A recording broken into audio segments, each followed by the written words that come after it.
Hi guys, today I'm going to be doing a lens review of the Sigma 35mm f1.4 art lens, and I'm going to start right now.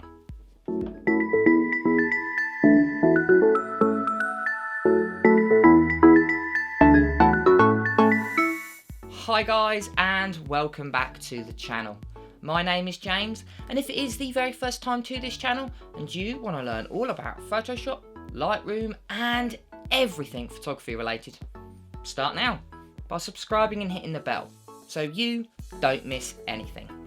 So in this video guys, I'm going to be doing my first lens review of the Sigma 35mm f1.4 art lens, and I'm going to be breaking these reviews down into 5 different parts to really work out if this lens is worth having in your camera bag. So without further ado guys, let's get started. So the first thing I'm going to be looking at is build quality. Now, just like any of the other Sigma Art Series lenses, this is made out of complete metal, meaning that the entire exterior of this lens is got a metal construction, which is very different to Canon and Nikon, as they're usually made out of a premium plastic, meaning this lens is quite heavy. But it's a good kind of heavy, as it feels great in your hand, especially with the very large focus ring on the exterior. Now, looking at this lens, you'll notice that it's got a focus window, which is again made out of glass. And I must say the build quality of this lens is absolutely incredible. The only problem with this particular lens is it doesn't have weather sealing, so I'm always careful if you are thinking of maybe taking it out in the rain. So I'm going to be giving this lens a 9 out of 10. So the next thing I'm going to be looking at is image quality and the sharpness of this lens. And I must say you won't be disappointed when you're shooting with this lens, especially if you are after sharpness, even at a pixel level. So I took this particular lens to Yosemite National Park just to take a few test shots with landscape images, and I was not disappointed with the quality of the images. So this lens is sharp throughout the entire image, especially in the center, and even at low apertures you'll notice that the edges aren't soft or blown out.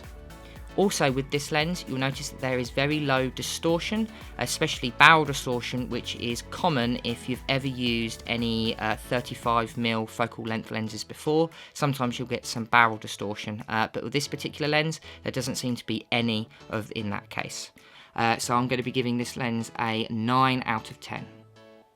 So the next thing I'm going to be looking at is the size and weight of this lens. So compared to other lenses, especially prime lenses within the same category, this lens is actually quite large. So I've got a comparison lens for you to kind of show you the size of this lens. It's the Canon 50mm 1.4, and as you can see it is almost double the size of this lens, which means it will take up a little bit more room in your camera bag.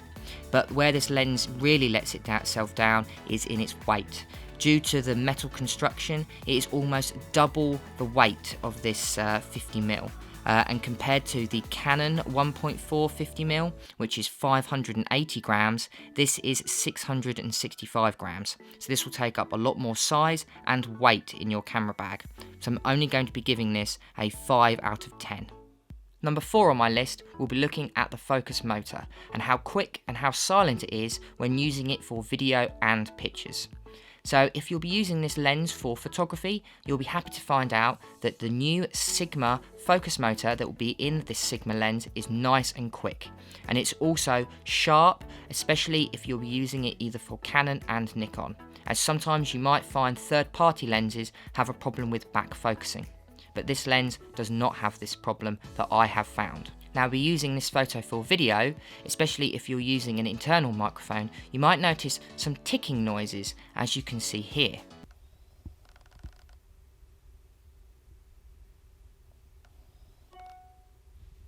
But you can get over this problem simply by using an external microphone. So if you'll be using this lens for video, I would definitely recommend either using an external microphone or maybe not using the audio for this lens. So I'm going to be giving this lens a 9 out of 10. So the last thing I'm going to be looking at, and number 5 on my list, is price. And this is where the Sigma really does come into its own against the competition.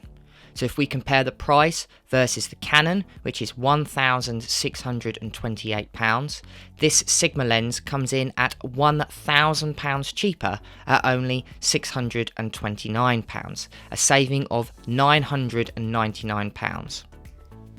So I'll be giving this lens a 10 out of 10 for price, simply because of the amazing saving that you'll be making if you purchase this lens compared to its Canon or Nikon counterpart.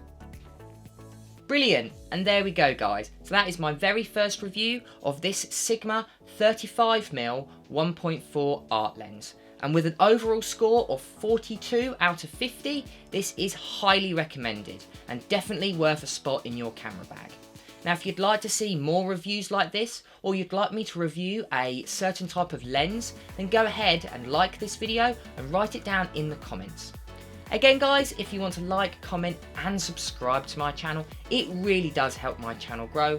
Also, if you want to hit the bell notification so you don't miss any of my latest content. But until next time guys, keep creating.